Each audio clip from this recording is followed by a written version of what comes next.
Hello friends, आज हम हिंदी साहित्य के रीतिकाल पर महत्वपूर्ण विषयों पर चर्चा करेंगे जो आने वाले एग्ज़ाम टीएसटी पीएचडी के लिए होगा। तो आइए शुरू करते हैं। सबसे पहले देखते हैं कि रीतिकाल का जो समय निर्धारण है वह आचार्य शुक्ल ने 1700 से 1900 तक संवत माना है।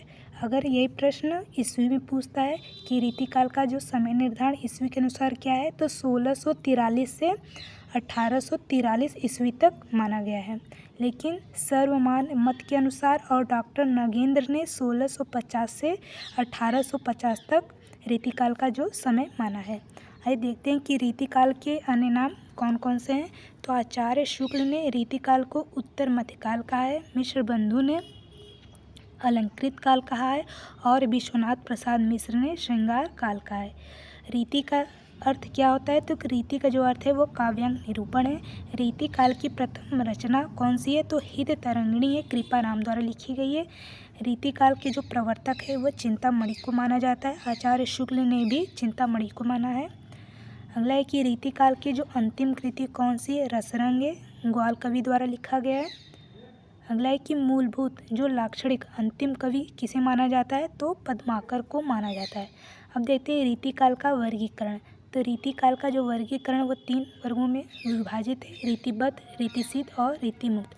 तो रीतिबद्ध काव्यधारा क्या है, इस वर्ग में कवियों ने काव्यांग निरूपण को आधार मानकर लक्षण ग्रंथों की रचनाएं की गई हैं। और इसके जो प्रमुख कवि हैं वो चिंतामणि आते हैं, मतीराम हैं, देव हैं, ग्वाल हैं, केशवदास हैं, मंडन हैं, भिखारी दास हैं और जसवंत सिंह हैं। इसके अलावा और भी अन्य कवि हैं, जैसे कुलपति मिश्र भी आपके रीतिबद्ध कवि हैं, पद्माकर भी हैं और भूषण भी हैं, रसलीन है, दूला है, सोमनाथ हैं और प्रताप शाही भी हैं, तोषनिधि भी हैं और बेनी प्रवीण। इस तरह से आपके रीतिबद्ध काव्यधारा के ये कवि हैं। चलिए आइए देखते हैं रीति मुक्त कवि क्या होता है। तो इस वर्ग में वे कवि आते हैं जिन्होंने काव्यांग निरूपण करने वाले ग्रंथों की रचना न करके स्वच्छंद रूप से जो रचनाएं करते थे उन्हें रीति मुक्त कवि कहा जाता था। इसमें जो कवि हैं वे घनानंद है, बोधा है, आलम है और ठाकुर हैं। इसके अलावा एक और अन्य कवि हैं जिनका नाम है द्विज देव। इनकी एक रचना है श्रृंगार लतिका सौरभ भी है। आइए देखते हैं रीति सिद्ध काव्यधारा। इस वर्ग में वे कवि आते हैं जिन्होंने रीति की जानकारी तो थी लेकिन लक्षण ग्रंथ इन्होंने नहीं लिखे हैं रीति सिद्ध में। तो इसमें जो कवि हैं प्रमुख कवि वे बिहारी हैं, सेनापति है, रसनिधि है, निवाज और पजनेस है। आइए देखते हैं कि प्रमुख रचनाएँ और कवि। तो जो प्रमुख रचनाएँ कवि चिंतामणि ने रसविलास नामक रचनाएँ की हैं। काव्य प्रकाश और रसविलासी ये दोनों चिंतामणि की हैं। भूषण का शिवराज भूषण है, शिवा बावनी और छत्रसाल दशक है। मतीराम ने रसराज, ललित ललाम और फूलमंजरी नामक रचनाएं की हैं। बिहारी का बिहारी सस्सई एकमात्र और बोधा का इश्कनामा और हीरावारी से। रसलीन का अंग दर्पण है। घनानंद का वियोगवेली, सुजान हित प्रबंध और घनानंद पदावली है। और पद्माकर का जो है जगत विनोद है, पद्माभरण है और प्रबोध पचासा और गंगा लहरी है। आइए देखते हैं रीतिकाल की जो प्रमुख प्रवृत्तियाँ कौन कौन सी, यानी इसके रीतिकाल की जो प्रमुख विशेषता कौन कौन सी पाई जाती है। तो इसमें रीति निरूपण किया जाता था, श्रृंगारिकता का भी इसमें प्रयोग होता था, अलंकारिकता का भी प्रयोग होता था, भव्यता और चमत्कार का प्रदर्शन भी होता था और लोक मंगल की भावना का इसमें अभाव पाया जाता था, यानी कमी होती थी। और राज प्रशस्ति थी, यानी लोग राजा के आश्रम में रह कर के कार्य करते थे। ब्रज भाषा का प्रयोग होता था और प्रकृति चित्रण इसमें रीतिकाल की प्रमुख विशेषता है। आइए देखते हैं रीतिकाल के प्रमुख कवि केशवदास के बारे में देखते हैं। शुक्ल जी ने इन्हें समय की दृष्टि से भक्ति काल में भी स्थान दिया तथा प्रवृत्ति की दृष्टि से रीतिकाल में भी आते हैं। यानी जो आचार्य शुक्ल हैं इन्होंने केशवदास के बारे में, इनका जो केशवदास का समय वो भक्ति काल में भी स्थान मिला है और लेकिन प्रवृत्ति की दृष्टि से देखा जाए तो यह रीतिकाल में भी आते हैं। आचार्य शुक्ल ने इन्हें कठिन काव्य का प्रेत भी कहा है। केशव को संवाद योजना पर सर्वाधिक सफलता जो है रामचंद्रिका से मिली है। केशव को कवि हृदय नहीं मिला, यह किसका कहना है, तो आचार्य शुक्ल ने कहा है कि केशव को क्या कवि हृदय नहीं मिला है। अगला है कि जो प्रबंध रचना की योग्य न तो केशव की शक्ति में थी और न ही अनुभूति थी, ये भी आचार्य शुक्ल के अनुसार मानना है। अब देखते हैं प्रमुख रचनाएं। इनकी जो प्रमुख रचनाएं केशवदास की रसिक प्रिया, इसमें श्रृंगार का विवेचन किया गया है। कवि प्रिया में आश्रयदाता इंद्रजीत सिंह के सानिध्य में लिखी गई है कवि प्रिया, और आचार्यत्व और कवित्व की पूर्ण अभिव्यक्ति इस ग्रंथ में है। और ये छंदमाला भी एक केशवदास द्वारा रचना है, लेकिन ये अभी तक अप्रकाशित कृति माना गया है। रामचंद्रिका, ये रामकथा के बारे में लिखा गया है। विज्ञान गीता में आध्यात्मिक ग्रंथ के बारे में निरूपण किया गया है। और हिंदी में सर्वप्रथम सर्वांग निरूपण का प्रयोग किसने किया है? तो केशवदास ने किया है। रामचंद्रिका को छंदों का अजायब घर भी कहा जाता है आचार्य शुक्ल के अनुसार। जैसे भूषण बिनु न विराजे कविता वनिता में थी, यह केशवदास की प्रमुख पंक्तियाँ भी मानी गई हैं। चलिए अगला देखते हैं। मतीराम के बारे में देखते हैं।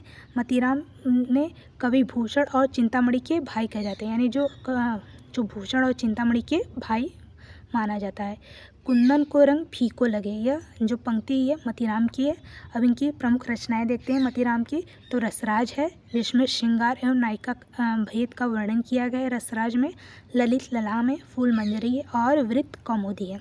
भूषण के बारे में देखते हैं। ये शिवाजी छत्रसाल बुंदेला के आश्रम में रहने वाले थे और रीतिकाल के ऐसे कवि जिन्होंने वीर रस की कविताएं लिखकर ख्याति अर्जित की, यानी भूषण ने ही वीर रस को ख्याति पे लेके गए।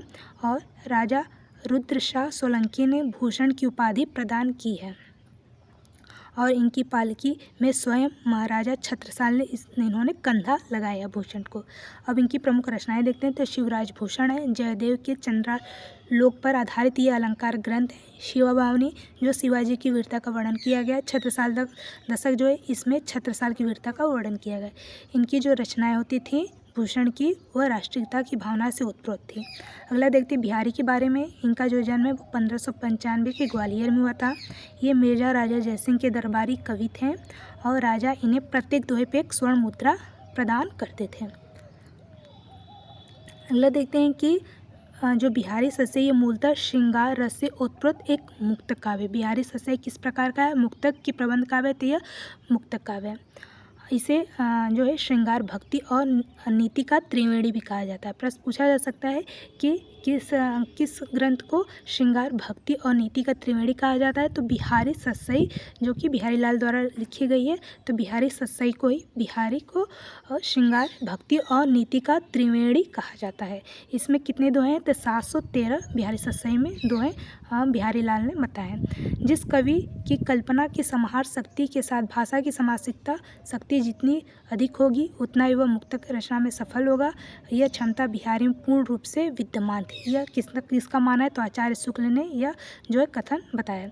अगला है कि यदि प्रबंध काव्य एक विस्तृत वनस्थली, तो मुक्तक चुनावा गुलदस्ता, यह आचार्य शुक्ल के अनुसार है। बिहारी लाल के संदर्भ में बात कहा गया है कि आचार्य शुक्ल ने कि यह जो प्रबंध काव्य विस्तृत वनस्थली और मुक्तक का एक चुना हुआ गुलदस्ता है। अगला देखते हैं देव के बारे में। इनका जो पूरा नाम है वह देवदत्त था और ये इटावा के रहने वाले थे।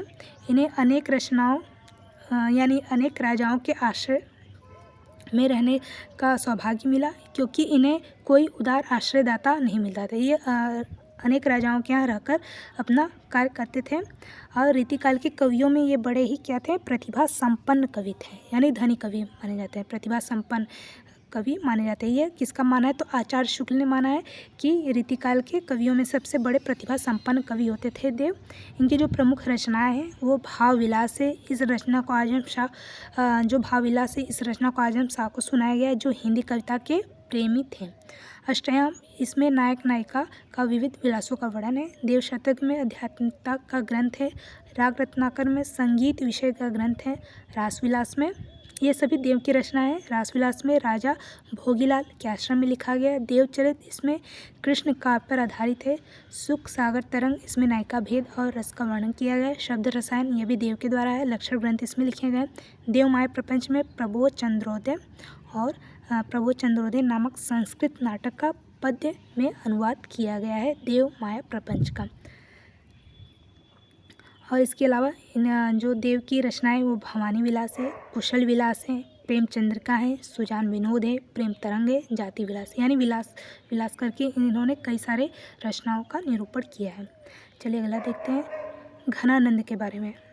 घनानंद ये रीतिमुक्त के धारा के श्रृंगारी कवि माने जाते हैं। ये दिल्ली के बादशाह मोहम्मद शाह के यहाँ मीर मुंशी थे। कौन? घनानंद। भाषा के लक्षक एवं व्यंजक बल की सीमा कहाँ तक की? इनकी जो पूरी परख इन्हीं को थी। आचार्य शुक्ल ने ये माना है घनानंद के संदर्भ में। प्रेम मार्ग का ऐसा प्रवीण और वीर पथिक तथा जमादानी का दावा रखने वाला जो ब्रजभाषा का दूसरा कवि नहीं हुआ, ये आचार्य शुक्ल के अनुसार है। अति सुदो सने कुमार, ये घनानंद की ये महत्वपूर्ण पंक्तियाँ पूछी जाती हैं। प्रमुख रचनाएं देखते हैं घनानंद का, तो सुजान सागर है, विरह लीला है, लोकसार है, सुजान हित प्रबंध और सुजान विनोद है। अगला देखते हैं पद्माकर। ये रीतिकाल में बिहारी के बाद सर्वाधिक लोकप्रिय कवि हैं। प्रश्न पूछा जा सकता है कि बिहारी के बाद सबसे ज़्यादा लोकप्रिय कवि कौन थे? तो पद्माकर हैं। अब इनकी रचनाएं देखते हैं, तो इनकी जो रचनाएं पद्माकर की हिम्मत बहादुरी विरदावली है, जो कि वीररस प्रधान चरित्र काव्य में लिखा गया है। प्रतापशाही विरदावली है, जो चरित्र प्रधान काव्य में लिखा गया है। जगत विनोद है, जो श्रृंगारस का ग्रंथ और प्रताप सिंह के पुत्र जगत सिंह के संरक्षण में ये लिखा गया है, जगत विनोद। और पद्मावरण जो है ये अलंकार ग्रंथ है। कली 25 ये कलयुग का वर्णन है। और प्रबोध 50 इसमें वैराग्य का निरूपण किया गया। गंगा लहरी, ये गंगा की महानता का वर्णन किया गया। तो ये सब किसका है? पद्माकर की ये सारी रचना है। चलिए अगला देखते हैं वृंद कवि। वृंद कवि इन्होंने लोक जीवन को अपना काव्य विषय बनाया तथा वृंद सस्सई की रचना की है। फीको पे नीके लगे कवि कहिए समय विचारी, सबको मन हर्षित करे जो विवाह में गारी। आचार्य शुक्ल ने ये जो पंक्तियाँ थी ये वृंद कवि द्वारा है। आचार्य शुक्ल ने रीतिकाल का जो प्रवर्तक व आचार्य चिंतामणि को माना है। इस काल की जो प्रमुख विशेषता श्रृंगारिकता एवं रीति निरूपण है। रीतिकाल का जो अंतिम कवि वो ग्वाल कवि को माना जाता है। और हिंदी सस्सई परंपरा में जो प्रथम रचना है वो कृपाराम की हित तरंगिणी है। सेनापति ने रीतिकाल की प्रकृति का स्वतंत्र रूप से चित्रण किया है। प्रश्न पूछा जाएगा कि रीतिकाल का प्रकृति में स्वतंत्र रूप से चित्रण किसने किया? तो सेनापति ने किया है। आचार्य शुक्ल ने घनानंद को साक्षात रसमूर्ति कहा है। भूषण को रीतिकाल का राष्ट्र कवि कहा जाता है। और बिहारी सस्सई के बारे में कुछ महत्वपूर्ण कथन देख लेते हैं। इनका जन्म 1555 ग्वालियर में और इनकी मृत्यु जो है ये 1663 में 1663 में बिहारी सस्सई की रचना काल है। और 1662 में ब्रजभाषा छंद दोहा जो 719 है, काव्य मुक्तक में इन्होंने रचनाएं की हैं। और जो इनका प्रमुख रस है वो संयोग श्रृंगार रस है। आइए कुछ इसमें रीतिकाल की महत्वपूर्ण विशेष रूप से देख लेते हैं कि कौन कौन से कथन हैं। तो बिहारी रीतिकाल के श्रेष्ठ कवि माने जाते हैं। हिंदी में समास पद्धति की शक्ति का सर्वाधिक परिचय बिहारी ने दिया है। बिहारी सस्सई के प्रथम टीका लिखने वाले जो हैं कृष्ण कवि हैं। बिहारी सस्सई के दोहों का जो रोला छंद में करने वाले कवि कौन है? तो अंबिका दत्त व्यास हैं। कृष्ण कवि ने बिहारी सस्सई की टीका किस छंद में लिखी है? तो समैया छंद में लिखी है। बिहारी सस्सई को शक्कर की रोटी कहने वाले कौन है? तो पदम सिंह शर्मा है। बिहारी के दोहे का संस्कृत में अनुवाद करने वाले परमानंद श्रृंगार सप्तशती के नाम से लिखा गया है। बिहारी सस्सई के प्रत्येक दोहे पर छंद बनाने वाले कौन है? तो कृष्ण कवि हैं।